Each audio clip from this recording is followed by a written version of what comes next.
আৰম্ভণিৰ পৰাই মানে প্ৰতিষ্ঠানটিৰ লগত জড়িত হৈ পেলাই নিজকে খুব গৌৰৱ অনুভৱ কৰিছোঁ। এইবাৰ ৪ৰ্থ বাৰ্ষিক পাটদেশীয় ৰাষ্ট্ৰীয় নাট মহোৎসৱ উদ্বোধন কৰিব পৰা সঁচাই মই গৌৰৱ অনুভৱ কৰিব পাৰিছোঁ, আৰু বিশেষকৈ নতুন স্থানত। কাৰণ আগে যিটো ভৱানীপুৰত হৈছিল তাৰ স্থানটুকুৰ যথেষ্ট সৰু আছিল আৰু তাতে পাৰ্কিং কৰা বা বিভিন্ন সমস্যা তাত আছিল। গতিকে আজি ইয়াতে এই বিশেষকৈ নাগালেণ্ডবাসী ৰাইজে আমাক যিদৰে সহযোগিতা কৰিছে, তেওঁলোকে এই স্থানটুকুৰ তেওঁলোকে নিৰ্বাচন কৰি দিছে, আমাক আয়োজন কৰাৰ কাৰণে প্ৰতি দিছে। তেওঁলোকে খেতি কৰা মাটিডোখৰ আমাক এৰি দিছে আৰু তেওঁলোকে কৈছে যে অদূৰ ভৱিষ্যতে আপোনালোকে যি কৰে তাত আমাৰ সম্পূৰ্ণ মানে সহযোগিতা থাকিব। এইখিনি খুব ডাঙৰ এটা ত্যাগ কৰিছে আৰু আমি আশা কৰিছোঁ আমাৰ যিটো মূল উদ্দেশ্য হ'লকে যে প্ৰতিবেশী ৰাজ্যসমূহৰ লগত অসমৰ যিটো ভাতৃঘাতী সংঘৰ্ষ সীমা সমস্যা হৈ আছে তাক অদূৰ ভৱিষ্যতলৈ বৰ সোনকালেই দূৰ হ'ব। আমাৰ মাজত যিটো আন্তৰিকতাপূৰ্ণ এটা সম্পৰ্ক আমি গঢ়ি তুলিবলৈ চেষ্টা কৰিছোঁ আৰু আমি এই প্ৰয়াসত সফল হ'ব পাৰিম বুলি আমি সম্পূৰ্ণ আশাবাদী। ইতিমধ্যে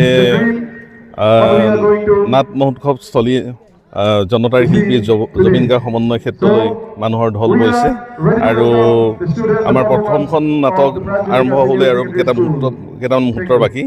তাৰ এক মুহূৰ্তত দেখিছেই যে পাহাৰৰ আগাহীটো গাঁৱৰ বা মিঠে বস্তি বা অন্যান্য বস্তিৰ মানে লোকসকল আহি আজি সাংস্কৃতিক অনুষ্ঠান পৰিৱেশন কৰিছে। অসমৰ বিভিন্ন গাঁৱৰ মানে বিভিন্ন লোকসকল আহি অংশগ্ৰহণ কৰিছে।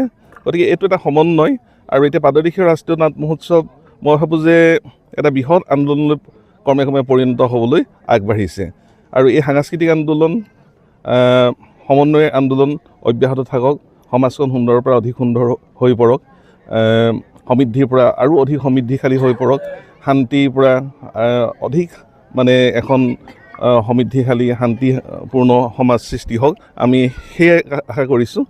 আৰু সেই উদ্দেশ্যে আমি পাটদেশীয় ৰাষ্ট্ৰীয় নাট মহোৎসৱ প্ৰতি বছৰে এনেদৰে অনুষ্ঠিত কৰি আহিছোঁ।